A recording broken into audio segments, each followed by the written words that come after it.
Image d'une application linéaire. Je vais commencer par vous rappeler la notion d'image directe d'un ensemble par une application. Alors si vous prenez une fonction f qui va d'un ensemble grand X vers un ensemble grand Y et A un sous-ensemble de l'espace de départ, je vous rappelle que l'image directe de A par F, eh bien, ce sont toutes les images que l'on peut construire avec A. C'est donc l'ensemble de tous les f de X, tels que X appartient à A. Cet ensemble, on peut aussi l'écrire comme étant l'ensemble des points de l'espace d'arrivée, donc l'ensemble des Y appartenant à Y, qui peuvent s'écrire comme un f de X avec X dans A. Donc tel qu'il existe un X dans A, vérifiant y est égal à f de x. Donc vous pouvez utiliser les deux formalismes qui sont ici. Alors pour se remettre en tête les idées, par exemple, si on regarde cet exemple patate, si vous voulez calculer l'image directe de l'ensemble 2, 3, donc on va regarder toutes les images que l'on peut construire avec 2 et 3, et on va tomber ici sur B et D. Donc ça va faire l'ensemble BD. On peut aussi regarder l'image directe de l'ensemble 1, 2. Alors, quelles sont les images que l'on peut construire avec 1 et 2 ? Eh bien, il n'y en a qu'une seule, ça sera B, donc ça sera l'ensemble B. Et puis, on peut aussi regarder l'image de l'ensemble de départ tout entier, f de grand X. Et quelles sont les images que l'on peut construire donc avec tous ces points ? Eh bien, il aura B et D. Alors maintenant, revenons à l'algèbre linéaire. On va définir l'image d'une application linéaire. Donc on va se donner soit E et F de K espace vectoriel, et F une application linéaire de E dans F. Eh bien l'image de F, c'est tout simple, ça va être l'image directe de l'ensemble de départ, de l'espace vectoriel de départ. Ça sera F de E. Donc si on reprend les définitions qui sont ici, eh bien ça sera l'ensemble des F de U tel que U appartient à E, ou bien si vous préférez la définition alternative, c'est l'ensemble des V dans l'espace d'arrivée, donc les V appartenant à F, qui peuvent s'écrire comme F de U avec U dans E. Donc il existe U dans E, tel que V est égal à F de U. Remarquez au passage, la définition qui est ici ne fait pas du tout intervenir la linéarité. Donc plus qu'être une définition, c'est surtout une notation. Je vous rappelle très rapidement la notion de surjectivité. Si vous prenez une fonction qui va d'un ensemble grand X dans un ensemble grand Y, on dit qu'elle est surjective si et seulement si l'image directe de l'espace de départ est égale à l'espace d'arrivée. Autrement dit, tous les éléments de l'espace d'arrivée ont un antécédent dans grand X. Alors pour se refixer les idées, regardez cette première fonction. Si vous regardez f de grand X, eh bien les images sont ABC, c'est-à-dire l'espace d'arrivée tout entier. Donc l'image directe de l'espace de départ est égale à l'espace d'arrivée, f est donc surjective. F est surjective. Par contre, si vous regardez cet exemple-là, la fonction g, si vous regardez l'image directe de son espace de départ, 1, 2, 3, vous allez tomber sur A et C. Il va manquer un point pour avoir y tout entier. Donc ça sera différent de y. Et donc g n'est pas surjective. Alors ce qu'on va faire maintenant, c'est qu'on va traduire ce concept de surjectivité, mais avec notre nouveau vocabulaire à nous. Donc, je vais mettre ça sous forme de proposition. Donc on se donne 2 K espaces vectoriels, soit E et F, 2 K espaces vectoriels. Et F une application linéaire de E dans grand F. Alors on va réécrire ceci, mais avec ces lettres-là. F est surjective si et seulement si l'image directe de l'espace de départ, c'est-à-dire grand E, est égale à grand F, Oui, mais f de grand E, on lui a donné une notation, c'est l'image de f. Donc c'est aussi la même chose que dire que l'image de f est égale à grand F. Alors vous voyez, cette proposition ne fait pas intervenir ni les espaces vectoriels, ni la notion de linéarité. C'est juste de la traduction d'un concept que vous connaissez déjà, mais avec de nouveaux objets. Je vous propose maintenant d'examiner des exemples de calcul de l'image. Alors ici, on considère l'application linéaire f qui va des polynômes R1 de x dans R1 de x et qui, à P, associe P moins P'. Et si on calculait l'image de f? L'image de f, c'est quoi? C'est l'image directe de l'espace de départ, c'est-à-dire f de R1 de x. F de R1 de x, c'est l'ensemble de toutes les images possibles que l'on peut faire à l'aide de cette fonction. Ça va être l'ensemble des f de p, tels que p est dans R1 de x. Maintenant, f de p, on connaît, c'est p moins p'. Donc ça nous donne l'ensemble des p moins p', tels que p appartient à R1 de x. Et maintenant, si on veut pousser un petit peu plus le calcul, ça serait bien d'avoir des formules. Comme P dans R1 de x, on en connaît sa forme générale, il s'écrit sous la forme AX plus B. Donc on va remplacer P par AX plus B. Donc c'est l'ensemble des polynômes qui ont la forme suivante, AX plus B moins AX plus B prime, tels que A et B sont des réels, parce que je travaille avec des polynômes réels.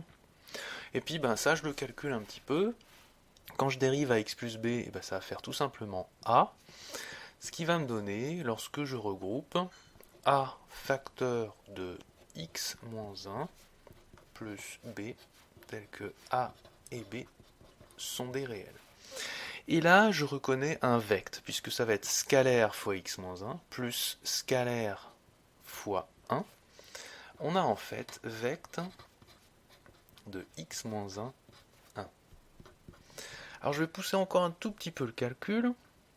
Vous savez que dans un vecte, on peut faire des manipulations. En particulier, je vais pouvoir prendre ce vecteur et lui additionner le deuxième. Donc quand j'additionne x-1 plus 1, ça va faire x. Donc ça va nous donner vecte de x1, c'est-à-dire aussi vecte de 1x. Et vecte de 1x, vous le savez, ça fait R1 de x. Je viens de montrer que l'image de f, par un calcul direct, est égale à R1 de x, c'est-à-dire l'espace d'arrivée de la fonction f.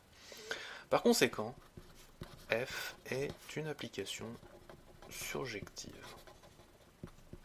Donc voilà un exemple de calcul de l'image. Maintenant, je vous invite à faire cet exemple qui va consister à trouver l'image de cette application linéaire, simplifier au maximum l'expression, et puis dire si oui ou non cette application est surjective. Alors allons-y. L'image de f, c'est par définition l'image directe de l'espace de départ, c'est-à-dire f de R2, c'est-à-dire les éléments qui ont pour forme f de xy, tel que xy est un élément de R2. F de xy, on en a une expression qui est ici, c'est x plus y, 2x plus 2y, tel que xy est dans R2. Et puis cette expression, on peut la casser. On peut dire que c'est x fois le vecteur 1, 2, plus y fois le vecteur 1, 2. Avec x, y sont dans R2, c'est-à-dire que x et y sont des réels. Une fois que j'ai écrit ça, je reconnais un vecte. C'est vecte de 1, 2, 1, 2. Mais vous voyez, il y a deux fois le même vecteur, c'est-à-dire que ce vecteur est déjà combinaison linéaire de l'autre. Autrement dit, je peux l'enlever du vecte. C'est aussi vecte de 1, 2. Alors, vecte de 1, 2, c'est en fait un espace vectoriel qui est engendré par un seul vecteur. Alors, si on revient à la définition, hein, c'est des vecteurs qui ont cette forme-là. Lambda 1, 2, tel que lambda est un réel. Donc ça va ressembler à une droite, et ça n'est pas du tout égal à R2, ça n'est pas du tout égal à un plan. Par conséquent, l'image de f est différente de l'espace d'arrivée, qui est R2. Conclusion, f n'est pas surjective.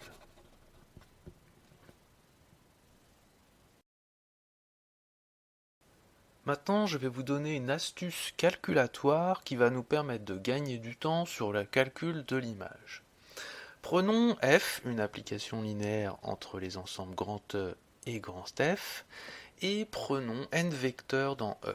On a la formule suivante, f de vect de U1 UN, c'est égal à vect de f de U1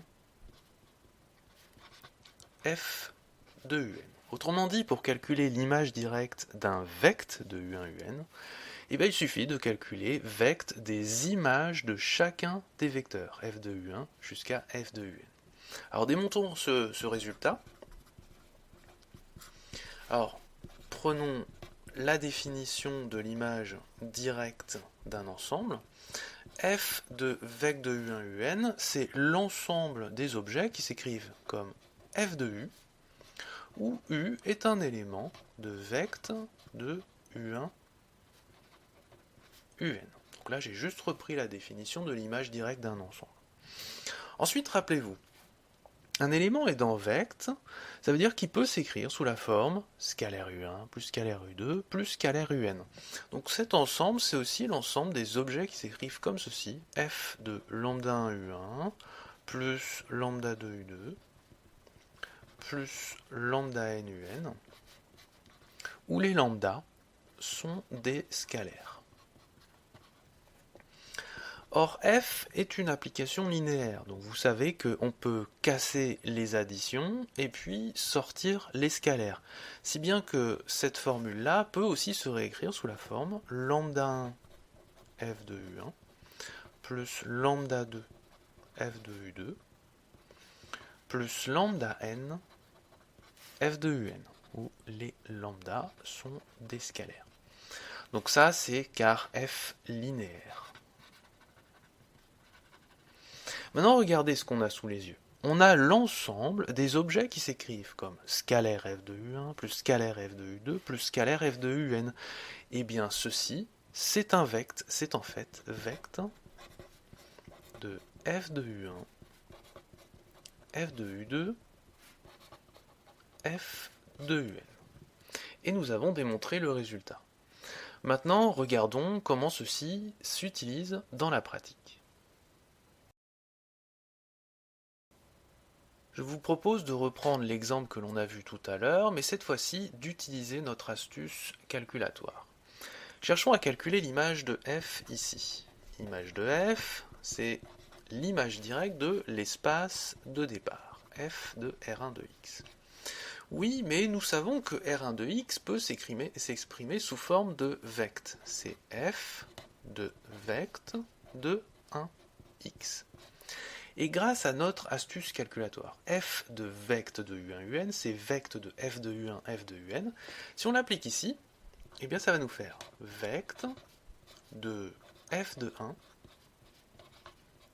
f de x. Pour trouver l'image, il nous reste à calculer donc ces deux termes-là. F de 1,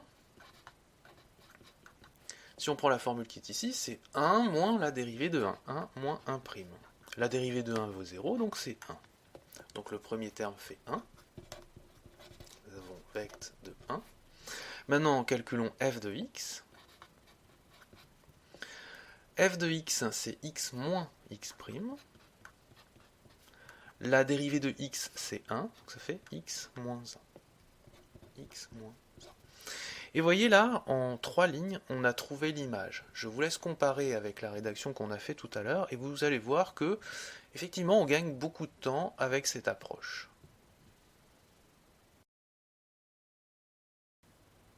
Je vous invite maintenant à essayer de traiter cet exemple par vous-même. Vous allez chercher l'image de cette application linéaire et essayer de montrer si oui ou non cette application linéaire est surjective.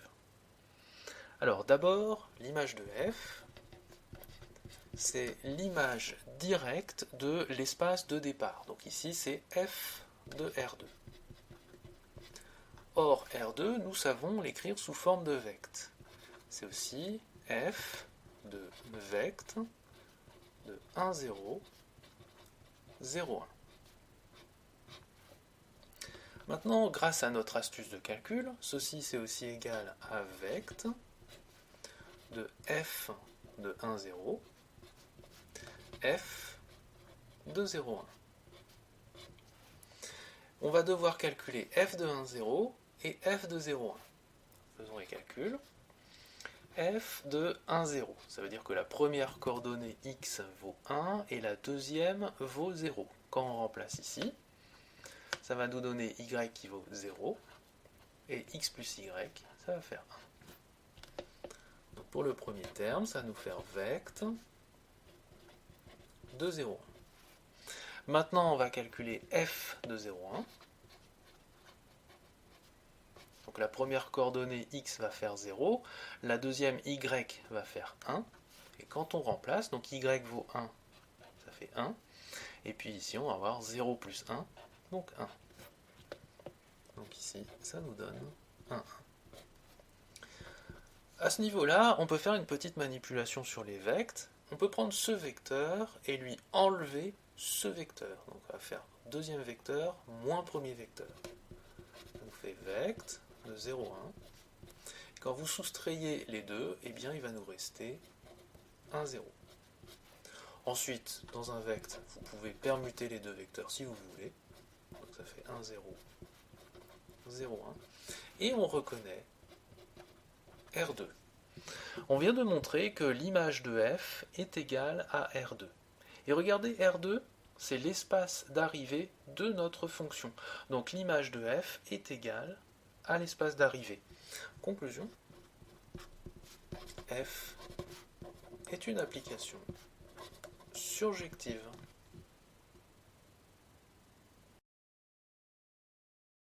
Vous l'avez peut-être remarqué, dans chacun des exemples précédents, à chaque fois que nous avons calculé une image, nous sommes tombés sur un vecte, c'est-à-dire un espace vectoriel. Or, ce n'est pas un hasard parce que l'image d'une application linéaire est toujours un espace vectoriel. Plus précisément, l'image de f, lorsque f est linéaire de grand E dans grand F, est un sous-espace vectoriel de l'espace d'arrivée, c'est-à-dire de grand F. Nous allons démontrer ce résultat. Pour montrer que l'image de f est un sous-espace vectoriel, comme d'habitude, on va utiliser la caractérisation des sous-espaces vectoriels.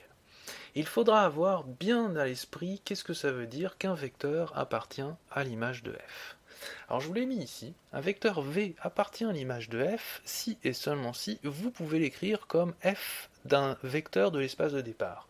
Donc il existe un vecteur u appartenant à l'espace de départ tel que v s'écrit comme f de u. Alors commençons par observer la chose suivante.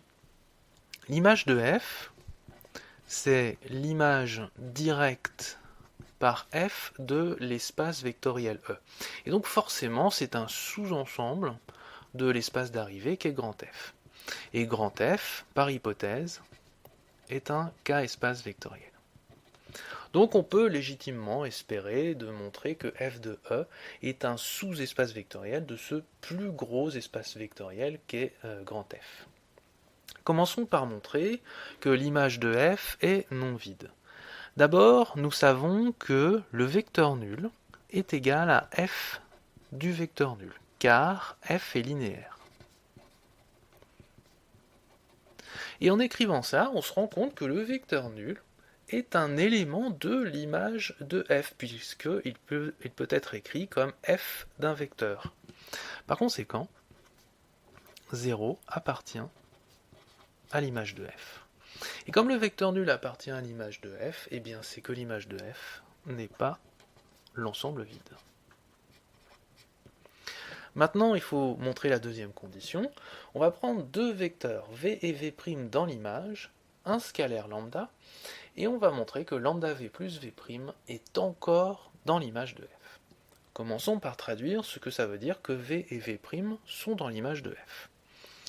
v et v' appartiennent à l'image de f. Ça veut dire qu'on peut les écrire comme f de quelque chose. Donc, il existe u et u', deux vecteurs de l'espace de départ, tels que v s'écrit comme f de u, et v' s'écrit comme f de u'. Maintenant, on veut montrer que lambda v plus v' s'écrit lui aussi comme f de quelque chose. Donc on va réécrire lambda v plus v', avec les expressions alternatives que l'on a ici. Lambda v plus v', ça nous fait lambda f de u plus f de u'. Or, nous savons que f est linéaire, donc on peut rentrer le scalaire lambda qui se trouve ici. Ça, c'est égal à f de lambda u plus f de u', donc ça c'est parce que f est linéaire. Et toujours parce que f est linéaire, je peux rassembler les additions.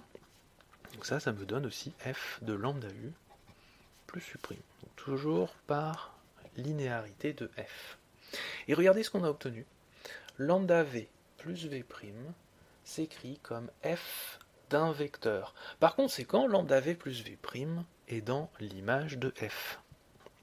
Donc lambda v plus v' appartient à l'image de f. Et c'est exactement ce que l'on voulait démontrer.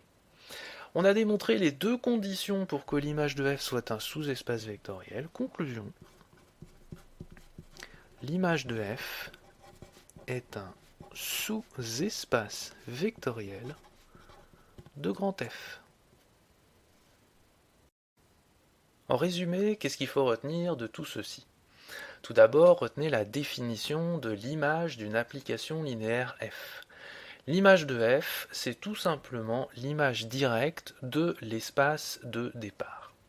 Retenez que l'image de f est toujours un sous-espace vectoriel de l'espace d'arrivée, et que f est surjective si et seulement si l'image de f est égale à l'espace d'arrivée.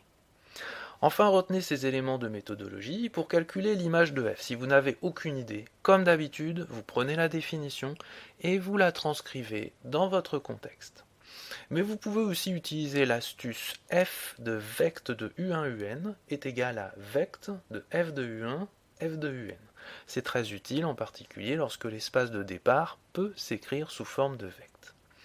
Enfin, pour les situations un peu plus théoriques, retenez bien qu'un vecteur v appartient à l'image de f, si et seulement si il peut s'écrire comme f de u, où u est un vecteur de l'espace de départ.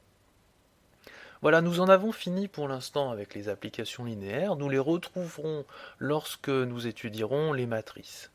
Dans les vidéos qui suivent, nous allons commencer à aborder des concepts qui vont nous permettre de construire la notion de dimension d'un espace vectoriel.